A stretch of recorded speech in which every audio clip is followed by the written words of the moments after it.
फटाफट से बिना किसी समय वेस्ट किए मैं शुरू करता हूं कि जो income under the head salary वाली जो अमेंडमेंट है उसे जरा ध्यान से सुनेंगे। पहले जो स्टैंडर्ड डिडक्शन 50,000 रुपए की होती थी वो अब 75,000 की हो गई है। अब आप बोलोगे सर ये तो हम सबको पता है, लेकिन जो आपको नहीं पता हो सकता है वो ये है कि अगर एसएससी 115 बीएससी के अंदर जा रहा होगा तो ही उसे 75,000 की मिलेगी, अदरवाइज जो नॉर्मल स्कीम है जो पहले से चली हुई आ रही है उसमें 50,000 की ही मिलेगी। ये बात बच्चे ध्यान रखिएगा। अंडर सेक्शन 115 बीएससी के अंदर अगर फॉल कर रहा है तो 75 है, अदरवाइज 50,000 ही रहने वाली है। नेक्स्ट एक अमेंडमेंट आई है, अगर मैं आपको सच बात बताऊं, जो एग्जाम ओरिएंटेड अमेंडमेंट है वो कैपिटल गेन में सबसे ज्यादा है। कैपिटल गेन और टीडीएस, एग्जाम ओरिएंटेड अमेंडमेंट सबसे ज्यादा है, तो एक्सपेक्ट करिएगा टीडीएस से भी क्वेश्चन आएगा, कैपिटल गेन से भी क्वेश्चन आएगा। अब अमेंडमेंट पूछे या नॉर्मल वाला पूछे ये उनकी मर्जी, लेकिन क्वेश्चन आने वाला है। मैं पीजीबीपी की जल्दी से अमेंडमेंट आपको बता देता हूं। तो लेट आउट जो रेजिडेंशियल हाउस प्रॉपर्टी को जब आप लेट आउट करते हैं, तो अगर रेजिडेंशियल हाउस प्रॉपर्टी को आप लेट आउट करते हैं बिजनेस पर्पस के लिए तो वो हाउस प्रॉपर्टी में टैक्स होगा।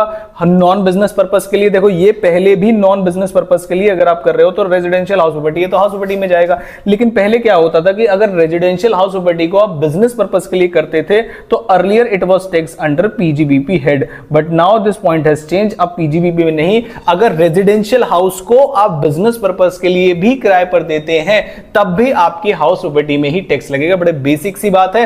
हो सकता है आपसे कंबाइंड क्वेश्चन जो पहले वाला आता है उसमें इसका हिस्सा पूछ लिया जाए या एमसीक्यू में पूछ लिया जाए, इसके लिए आप याद रखेंगे। नेक्स्ट एक रेम्यूनरेशन जो पार्टनर्स हम देते हैं उसमें क्या चेंज आया है, तो सर जो 1.5 लाख वाला प्रोविजन रहा था अब वो चेंज करके 6 लाख तक कर गया है। तो बुक प्रॉफिट अगर 6 लाख तक होंगे तो आपको 3 लाख या 90% ऑफ बुक प्रॉफिट तक आपको रेम्यूनरेशन की मैक्सिमम लिमिट हो सकती है और बैलेंस अमाउंट पे 60%। तो एक बार ये एग्जांपल के साथ आप देख के चले जाइएगा। मेरा फेवरेट जो अमेंडमेंट्स आई है इस बार वो आई है कैपिटल गेन के अंदर। बढ़िया अमेंडमेंट्स, प्रैक्टिकल ओरिएंटेड अमेंडमेंट्स, और आपके एग्जाम में भी इससे क्वेश्चन आ सकता है। तो सबसे पहली जो अमेंडमेंट आई है, जो खतरनाक डेट है आपकी, वो है 23/7/2024। अपने दिल दिमाग जिगर में सब जगह बसा के रख लीजिएगा इसको।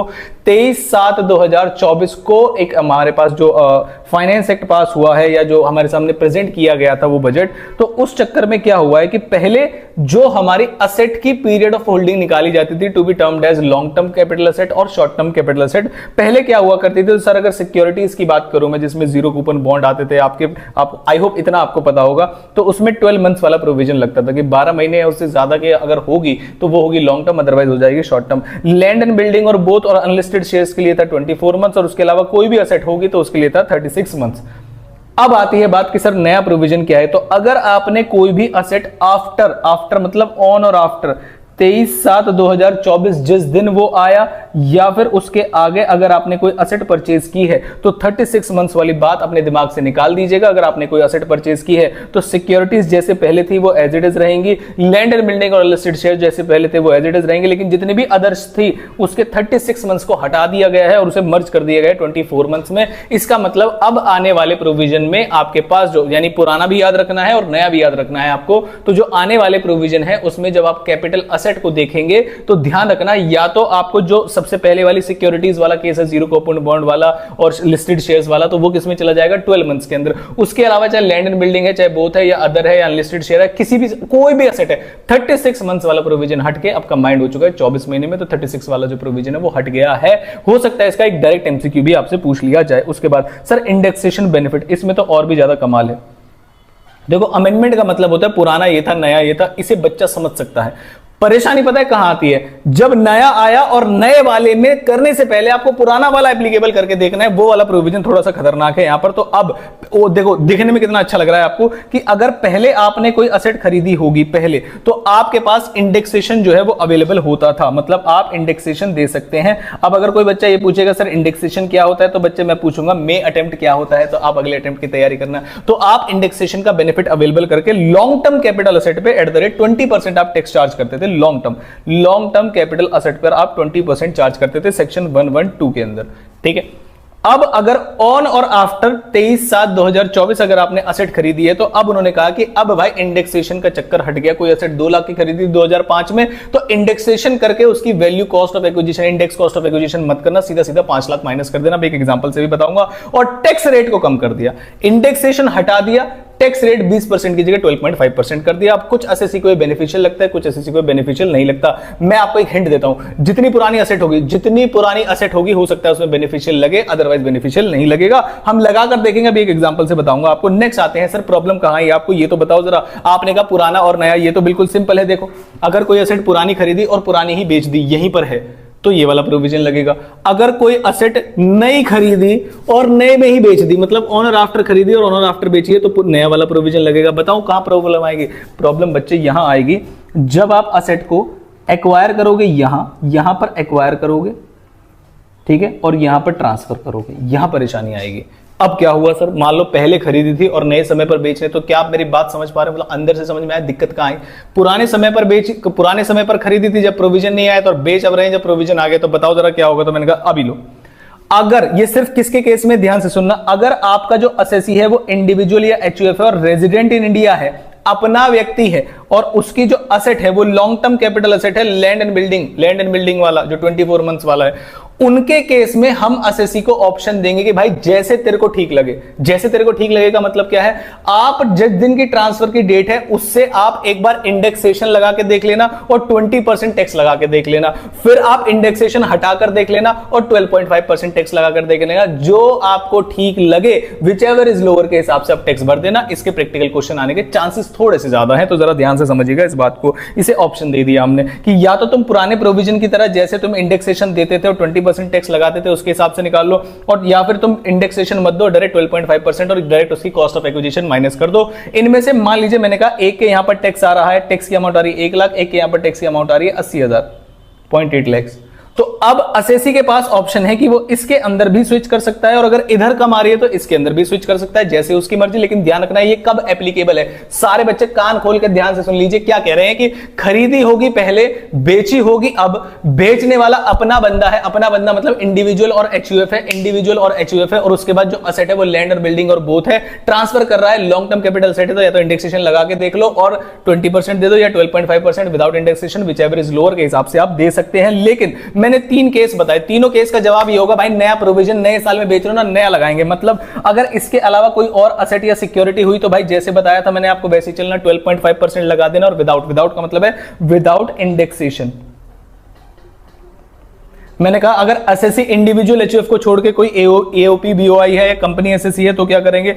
अगर इस तरीके से होगा तो क्या करेंगे? तो बताइए। तो उन्होंने कहा एसएससी कोई और होगा तब भी 12.5% लगेगा, और बोथ आफ्टर होंगे, मतलब खरीदी भी बाद में और बेची, मतलब पहले खरीदी उस डेट के बाद और उसके बाद बेची भी उस डेट के बाद, तो 12.5% विदाउट ही लगेगा। सब बताओ मेरी ये बात समझ में आई या नहीं है? और नीचे एक एग्जांपल ड्रॉ करूंगा, मुझे आप बताना जरा वहां पर आपका क्या आंसर आने वाला है। तो लो सारे बच्चे मेरे साथ एक एग्जांपल देखेंगे, मतलब आप ही सॉल्व करेंगे, मैं क्या सॉल्व करूं, और दिक्कत लगेगी तो मैं आपको 1-2 न्यूमेरिकल की वीडियो बनाकर दे दूंगा। हालांकि कोई दिक्कत लगनी नहीं चाहिए। जैसे मान लीजिए मैंने कहा एग्जाम्पल लो, एग्जाम्पल के अंदर मैंने कहा एक इंडिविजुअल है जो इंडिया का रेजिडेंट है, राम उसका नाम है, उसने एक असेट खरीदी 1/5/2024 को, ठीक है, उसका नाम था लैंड एंड बिल्डिंग, और वो उस असेट को ट्रांसफर कर रहा है, और 1/5/2024 क्यों, 1/5/2023 को, ठीक है, और वो उस असेट को ट्रांसफर कर रहा है 1/6/2026 को, ठीक है, 26। अब आपको बताना है कि क्या ये लॉन्ग टर्म है या शॉर्ट टर्म है। तो आप बोलोगे सर लॉन्ग टर्म है। क्या ये इंडिविजुअल है? Answer is yes. क्या ये अमेंडमेंट की डेट से पहले उसने खरीदी थी? हाँ। क्या वो अमेंडमेंट की डेट के बाद उसने बेची थी? अब कुछ बच्चे बोलेंगे कि सर नहीं इसे और छोटा करो, लो 22 कर दिया मैंने और इसे 25 कर दिया, अब तो ठीक है। अब क्या करेंगे? तो अगर वो इंडिविजुअल एचयूएफ है, असेट उसके लैंड एंड बिल्डिंग है, तो हम क्या करेंगे? तो सर पहले पूरी इंफॉर्मेशन दो। तो मैंने आपको पूरी इंफॉर्मेशन बता दी भाई। सेल की जो इंफॉर्मेशन है क्वेश्चन के अंदर, उसने कहा सेल हमने कर दी है 25 लाख रुपए की, ठीक है। जो कॉस्ट ऑफ एक्विजिशन है वो उन्होंने की थी, मान लीजिए मैंने कहा 5 लाख रुपए की, और जो ईयर था उसका इन ईयर 2000 ईयर था उनका, मतलब अब 1/4/2001 के अंदर आपको पता है नीचे डिवाइड बाय 0 करेंगे। सेल की जो वैल्यू है वो 25 लाख रुपए है, और कोई इसके अंदर इंफॉर्मेशन नहीं है, ना एक्सपेंस ऑन ट्रांसफर की ना किसी चीज की। नीचे आप मुझे बताएंगे कि कौन से वाले ऑप्शन से लगेगा। मतलब पहले जब आप करेंगे तो पहले क्या करेंगे? 25 लाख माइनस इंडेक्सेशन हटाएंगे, मतलब 5 लाख मल्टीप्लाइड बाय जिस ईयर में सेल की जा रही है उसका कॉस्ट इन्फ्लेशन इंडेक्स ऊपर आएगा, और नीचे डिवाइड बाय 100 करेंगे, इंडेक्सेशन देंगे 5 लाख की अमाउंट पर, और फिर जो माइनस आएगा वो आपका लॉन्ग टर्म कैपिटल गेन है, उसको मल्टीप्लाई करेंगे 20% से, जो भी अमाउंट आएगी। फिर उसके बाद आप क्या करेंगे? फिर आप 25 लाख में से डायरेक्ट माइनस कर देंगे 5 लाख और मल्टीप्लाई कर देंगे 12.5% से। आई होप आपको समझ में आ रहा होगा जो मैं बोल रहा हूं। इसका आंसर मुझे बताना कि आंसर क्या आएगा। अभी मैं कैलकुलेटर, शायद मैं कैलकुलेटर दिख गया मुझे कैलकुलेटर, चलो बच्चों वैसे आप पता है क्या करना है, जब तक मैं कैलकुलेटर उठा के लाया तुरंत वीडियो को पॉज करना और मुझे आंसर बताना कि सर हमारा तो ये आया था। देखो हालांकि तुम करोगे नहीं मुझे पता है। तो यहाँ पर अगर मैं ओल्ड और न्यू के हिसाब से चलूँ, जरा ध्यान से देखना, ओल्ड वर्सेस न्यू यहीं पे लिख दूंगा मैं, ये रहा। तो मेरे पास पहले मैंने कहा ओल्ड प्रोविजन के हिसाब से कैसे करूंगा और न्यू प्रोविजन के हिसाब से कैसे करूंगा। तो मैं यहाँ पर लिखूंगा फुल वैल्यू ऑफ कंसिडरेशन, जिसमें कोई झगड़ा ही नहीं है, 25 लाख रुपए और 25 लाख रुपए, 25 लाख माइनस कर दिया मैंने पहले वाले इंडेक्स कॉस्ट ऑफ एक्विजिशन। और शायद इंडेक्स कॉस्ट ऑफ एक्विजिशन आपको पता होगा कि इंडेक्स कॉस्ट ऑफ एक्विजिशन कितना होगा। तो 5 लाख मल्टीप्लाइड बाय जो इस साल का कॉस्ट इन्फ्लेशन इंडेक्स है डिवाइड बाय 100। फटाफट से इस साल का 300 कितना है एक बार मैं कंफर्म कर लेता हूं। कॉस्ट इन्फ्लेशन इंडेक्स इस बार कंफर्म कर लेता हूं। जल्दी चल जाओ भाई मेरा फोन। CII कैपिटल गेन,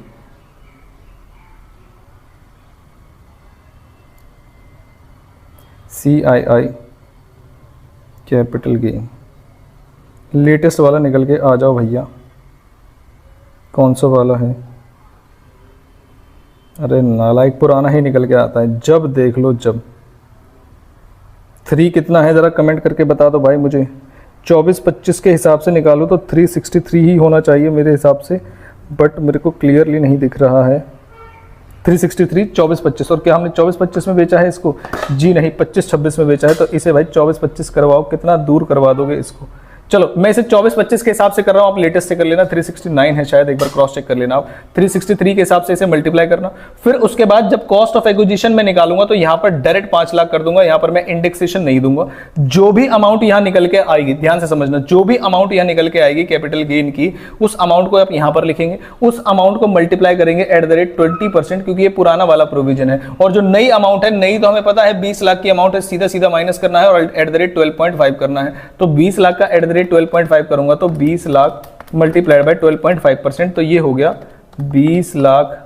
चल जाओ भाई, खराब कैलकुलेटर रखा है क्या किसी ने? 20 लाख मल्टीप्लाइड बाय 12.5%, तो ये आ गया 2.5 लाख रुपए। नीचे वाला आप मुझे कमेंट करके बताना कि ये वाला अमाउंट कितना आ रहा है, और जो अमाउंट आ रहा है उसका विचएवर इज लेस कर देंगे तो ये वाला प्रोविजन आपका खत्म हो जाएगा। दोबारा से मेरी बात सुन लो। 23/7/2024 वाला प्रोविजन, पहले असेट खरीदी पहले बेच दी, इंडेक्सेशन भी दो और 20% लगाओ। बाद में असेट खरीदी बाद में बेच दी, इंडेक्सेशन मत दो, 12.5% लगाओ।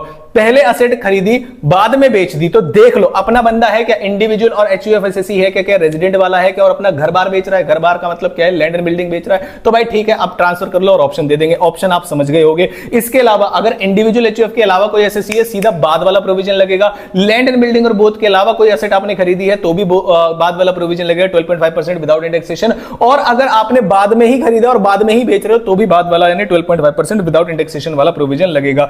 112A वाले में भी अमेंडमेंट है। 112A वाली अमेंडमेंट आपको गड़बड़ कर सकती है। तो 112A आपको शेयर्स वाला कंसेप्ट पता होगा, जिसमें 1 लाख तक की अमाउंट जो है एग्जेम्प्ट रहती है। तो अगर आपने बिफोर और आफ्टर वाला प्रोविजन बता दूं मैं आपको, तो ये है बिफोर वाला प्रोविजन और ये है आफ्टर वाला प्रोविजन। सारे बच्चे जरा ध्यान से सुन लेना, जो बिफोर आपका अमाउंट था ना 1 लाख, वो चेंज हो चुका है।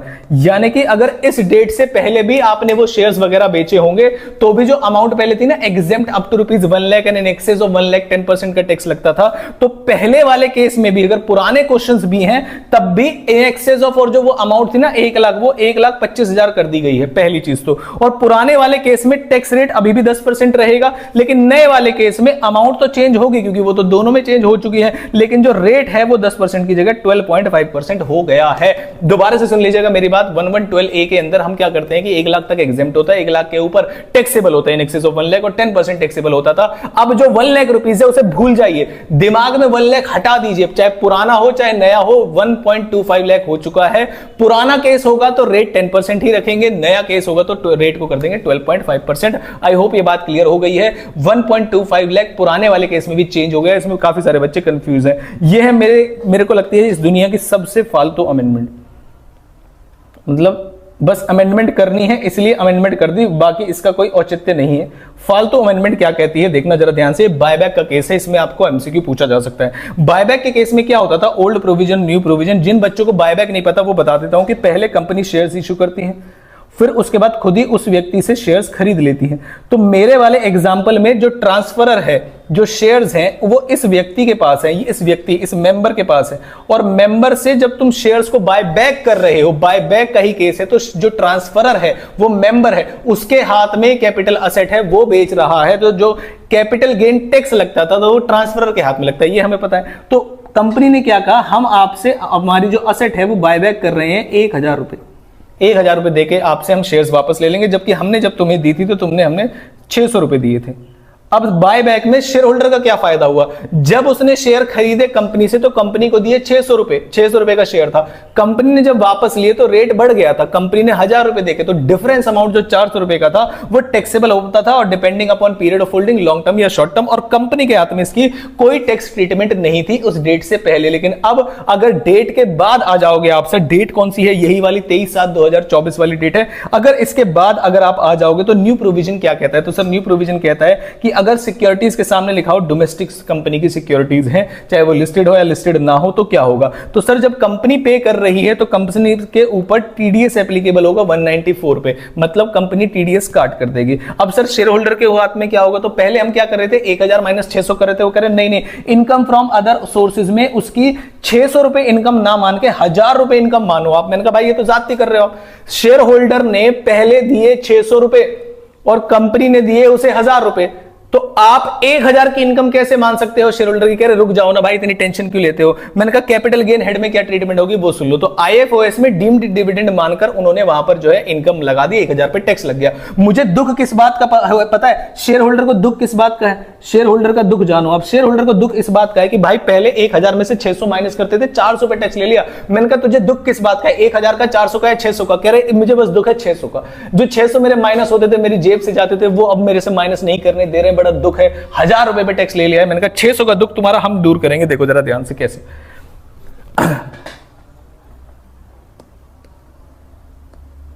600 का दुख ये रहा। कह रहे आपसे क्या गया कैपिटल गेन में, आईएफओएस में तो तुमने डिविडेंड मान लिया, चलो मान लिया हमने 1,000 रुपए जो आए वो डिविडेंड मान लिया, तुम्हारे हाथ से क्या गए शेयर्स, उस पे तुम डिविडेंड मान चुके हो बाय बैक को। तो अब मैं क्या करूं, तो क्या तुम दोबारा ट्रांसफर पे दोबारा 1,000 रुपए पे टैक्स लगाओ। कह रहे नहीं, हम तुम्हारी फुल वैल्यू ऑफ जो कंसिडरेशन है उसे निल कर देंगे और तुम्हारी कॉस्ट ऑफ एक्विजिशन आज भी रखेंगे 600 रुपए के हिसाब से, ताकि तुम्हें लॉन्ग टर्म या शॉर्ट टर्म कैपिटल लॉस हो जाए कैपिटल गेन में। मैंने कहा अच्छा, जो मेरे 600 का दुख है वो तुमने लॉस में कन्वर्ट कर दिया है, और जब मुझे लॉन्ग टर्म या शॉर्ट टर्म लॉस होता है तो आपको पता है मैं किसी और हेड से ट्रीट नहीं कर पाता, लेकिन अपने ही हेड में ट्रीट कर पाऊंगा, तो तुम तो मुझे रिस्ट्रिक्शन करा। तो उसने कहा भाई साहब लॉन्ग टर्म हो या शॉर्ट टर्म हो, कैपिटल गेन का आपको टैक्स रेट पता है। मैंने कहा हाँ भाई मान गया। तो बस ये छोटा सा टैक्स ट्रीटमेंट उन्होंने चेंज किया है। उन्होंने कहा जब कंपनी पे करेगी तो 194 में टीडीएस की एप्लीकेशन होगी, दूसरा शेयर होल्डर के हाथ में फुल अमाउंट टैक्सेबल होगा। अभी जो कंपनी तुम्हें 1,000 रुपए दे रही थी ना बाय बैक के नाम पे, तुम 1,000 में से 600 माइनस कर रहे थे, सीधा 1,000 डीम्ड डिविडेंड मान के इनकम फ्रॉम अदर सोर्सेज में आपको टैक्स लगाना है। और जो आपको 600 रुपए का दुख है, उस 600 रुपए के दुख को हम कैपिटल गेन का लॉस मान लेंगे,